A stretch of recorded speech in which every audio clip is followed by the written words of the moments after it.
Assalamualaikum warahmatullahi wabarakatuh. Pada kesempatan kali ini, saya bersama rekan-rekan saya akan menjelaskan tentang masalah-masalah pendidikan nasional dan solusinya. Di sini saya bersama dengan Muhammad Zul Asrofi, Ananda Eka Khairunisa, Nurdala Sintia, Lilis Adelia Roshida, dan Eli Rosida. Pada kesempatan kali ini, saya akan membahas beberapa bab. Yang pertama, rendahnya relevansi pendidikan dengan tuntutan masyarakat. Yang kedua, rendahnya efektivitas pendidikan. Yang ketiga, rendahnya efisiensi pendidikan. Dalam topik pertama, rendahnya relevansi pendidikan dengan tuntutan masyarakat, ada beberapa faktor. Yang pertama adalah rendahnya kemampuan life skill. Yang kedua, rendahnya relevansi pendidikan dengan potensi daerahnya. Yang ketiga adalah rendahnya kemitraan dengan dunia usaha atau dunia industri. Adapun tujuan pendidikan, untuk yang pertama yaitu ada pendidikan dasar, di mana pendidikan dasar ini bertujuan untuk meletakkan dasar kecerdasan, pengetahuan, kepribadian, akhlak mulia, dan keterampilan hidup. Untuk yang kedua ada pendidikan menengah, dan yang ketiga ada pendidikan kejuruan, di mana pendidikan menengah dan pendidikan kejuruan tidak jauh berbeda dari tujuannya, yaitu tujuan dari keduanya adalah meningkatkan kecerdasan, pengetahuan, akhlak mulia, keterampilan hidup untuk hidup mandiri. Dan yang terakhir ada pendidikan tinggi, di mana pendidikan tinggi ini bertujuan untuk menciptakan peserta didik menjadi masyarakat yang berakhlak mulia, memiliki pengetahuan, serta sikap untuk menemukan, mengembangkan, ataupun menerapkan ilmu yang didapat. Faktor yang kedua yaitu rendahnya relevansi pendidikan dengan potensi daerah. Yang dimaksud ini adalah rendahnya relevansi pendidikan, yaitu rendahnya keseirasan pendidikan itu dengan potensi daerah. Seharusnya hasil pendidikan itu mendukung potensi-potensi daerah, sehingga potensi-potensi daerah itu dapat termanfaatkan, dapat menjadi penunjang bagi proses pendidikan. Dalam proses pendidikan tidak akan lepas dengan lingkungan keluarga, lingkungan masyarakat, dan lingkungan sekolah. Ketika dalam salah satu dari ketiga ini tidak berjalan dengan baik, maka proses pendidikan akan terhambat atau tidak maksimal dan akan mengakibatkan potensi pendidikan itu tidak akan maksimal. Padahal standarisasi pendidikan telah teratur dalam Undang-Undang Nomor 20/2003 dan Peraturan Pemerintah Nomor 19/2005. Dari situ tertulis segala macam standarisasi atau standar bagi proses pendidikan. Yang selanjutnya yaitu rendahnya kemitraan dengan dunia usaha atau dunia industri. Dunia usaha dan dunia industri merupakan bagian dari masyarakat yang memiliki peranan penting dalam penyelenggaraan sistem pendidikan nasional. Jadi, perihal kegiatan kerja dalam usaha sangat berhubungan dengan pendidikan. Sehingga antara dunia industri dan dunia kerja itu sangat berhubungan erat dengan dunia pendidikan, yang dimana dunia pendidikan itu mendukung di dalam dunia industri. Nah, namun di samping itu juga ada ketidakserasian antara hasil pendidikan dan kebutuhan dunia kerja. Kira-kira apa ya penyebabnya? Nah, jadi permasalahan ketidakserasian antara hasil pendidikan dan kebutuhan dunia kerja itu disebabkan oleh fungsional materi pendidikan yang tidak sejalan dengan keterampilan dalam dunia kerja atau dunia usaha.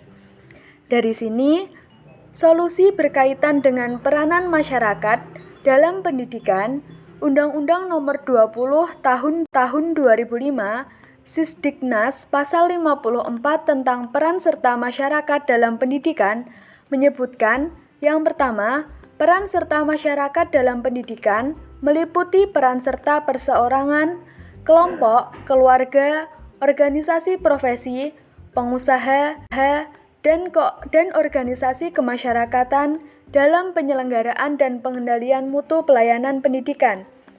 2. Masyarakat dapat berperan serta sebagai sumber pelaksana dan pengguna hasil pendidikan. Dan yang ketiga, ketentuan mengenai peran serta masyarakat sebagaimana dimaksud dalam ayat 1 dan ayat 2 diatur lebih lanjut dengan peraturan pemerintah. Untuk selanjutnya, yang kedua, rendahnya efektivitas pendidikan. Pendidik atau bisa kita sebut dosen, guru, tutor, dan pelatih harus mampu meningkatkan efektivitas pembelajaran agar pembelajaran dapat memiliki nilai fungsional yang tinggi bagi peserta didik. Apa saja sih penyebab efektivitas pengajaran di Indonesia sangat rendah? Penyebab yang pertama yaitu tidak jelasnya tujuan pendidikan sebelum pelaksanaan kegiatan pembelajaran. Hal ini menyebabkan peserta didik dan pendidik tidak mengetahui tujuan apa yang dihasilkan, sehingga tidak memiliki gambaran yang jelas tentang proses pendidikan. Yang kedua, pendidikan formal hanya dianggap sebagai formalitas dalam membentuk sumber daya manusia Indonesia. Apa sih maksudnya?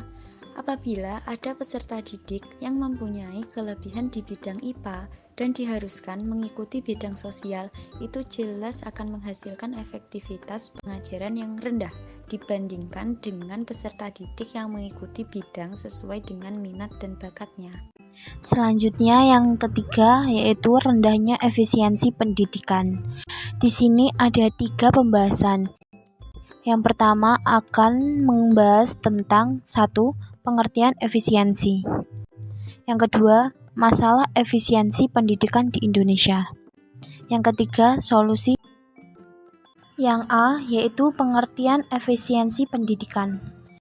Efisiensi adalah bagaimana efektivitas dari suatu tujuan dengan proses yang lebih murah dalam proses pendidikan akan jauh lebih baik jika kita mempertimbangkan untuk hasil yang baik tanpa melupakan proses yang baik pula.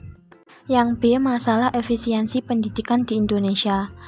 1. Mahalnya biaya pendidikan. Penyebab mahalnya biaya pendidikan di Indonesia ialah 1. Banyak pungutan lainnya. Yang kedua, selain itu juga pendapatan masyarakat atau keluarga yang rendah. Yang ketiga, serta kurang mendapat perhatian dari pemerintah sehingga mutu atau kualitas lulusan semakin menurun. Yang dua, waktu yang digunakan dalam proses pendidikan. Pendidikan tatap muka di Indonesia relatif lebih lama jika dibandingkan dengan negara lain. Hal ini jelas tidak efisien, karena banyak juga peserta didik yang mengikuti lembaga pendidikan informal lain, seperti les akademis, bahasa, dan sebagainya. Nah, masalah efisiensi pendidikan di Indonesia selanjutnya adalah mutu pengajar. Kurangnya mutu pengajar menyebabkan peserta didik kurang mencapai hasil yang diharapkan. Nah, apa sih penyebab kurangnya mutu pengajar? Salah satu penyebab kurangnya mutu pengajar adalah pengajar itu sendiri, yaitu pengajar yang mengajar tidak pada kompetensinya. Maksudnya bagaimana? Contoh, misal saja pengajar A mempunyai dasar pendidikan di bidang bahasa, namun dia mengajarkan keterampilan yang sebenarnya bukan kompetensinya. Nah, masalah selanjutnya yaitu sistem pendidikan. Sistem pendidikan berperan penting dalam meningkatkan efisiensi pendidikan di Indonesia. Nah, apa sih penyebab rendahnya sistem pendidikan di Indonesia?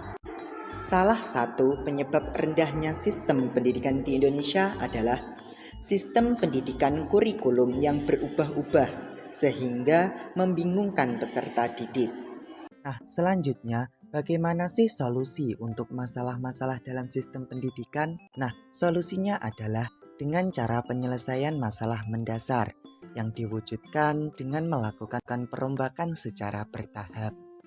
Artinya, setelah masalah mendasar diselesaikan, barulah masalah cabang pendidikan yang diselesaikan, baik itu masalah rendahnya sarana fisik, kualitas guru, kesejahteraan guru, prestasi siswa, kesempatan pemerataan pendidikan dengan kebutuhan, dan mahalnya biaya pendidikan.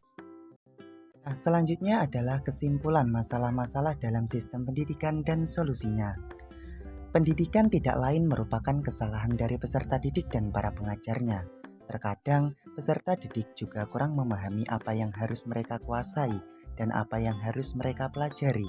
Dan kurangnya mutu pengajar juga menjadi salah satu penyebab peserta didik kurang mencapai hasil yang diharapkan.